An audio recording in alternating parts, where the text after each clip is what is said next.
ఈరోజు ప్రశ్న: దక్షిణ దిశలో బాల్కనీ వైపు తులసి, కలబంద, తమలపాకు వంటి మొక్కల్ని పెంచవచ్చా?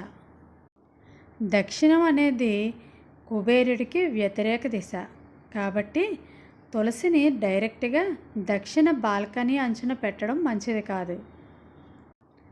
మీరు తులసి మొక్కని బాల్కనీలోనే పెట్టాలి, వేరే అవకాశం లేదు అని అనుకుంటే బాల్కనీలో ఈశాన్యం మూలలో పెట్టవచ్చు.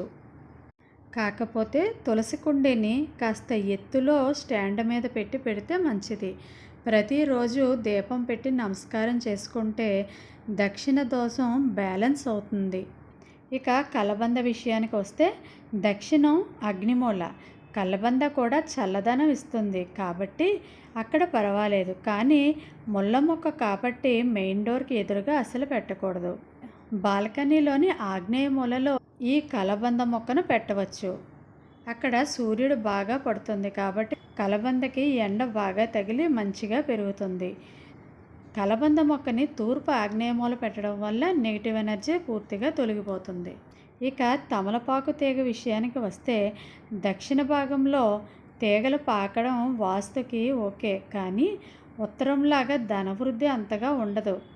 బాల్కనీ ఉత్తరం వైపు గోడ ఉంటే అక్కడ పాకించుకోవచ్చు, లేకపోతే దక్షిణ దిశలో పెట్టి తీగ ఉత్తరం వైపు పాకేలా పెట్టుకుంటే మంచిది. ఆకులు ఎప్పుడూ పచ్చగా ఉండేలా చూసుకోవాలి. దక్షిణం అనేది సాధారణంగా యముడి దిశ, అక్కడ పచ్చదనం తక్కువగా ఉంటేనే మంచిది. బాల్కనీలోని ఈశాన్య మూల ఎప్పుడూ ఖాళీగా ఉంచుకోవాలి. అక్కడ నీళ్ల కుండ లేదా చిన్న క్రిస్టల్ బౌల్ పెడితే బ్యాలెన్స్ వస్తుంది. ఒకవేళ ఎప్పుడైనా మొక్కలు ఎండిపోయినట్లయితే వెంటనే తీసేయాలి, లేకపోతే దక్షిణంలో ఇంకా దోషం వస్తుంది. ఈ వీడియో కనుక నచ్చినట్లయితే ప్లీజ్ లైక్ చేయండి. Thank you.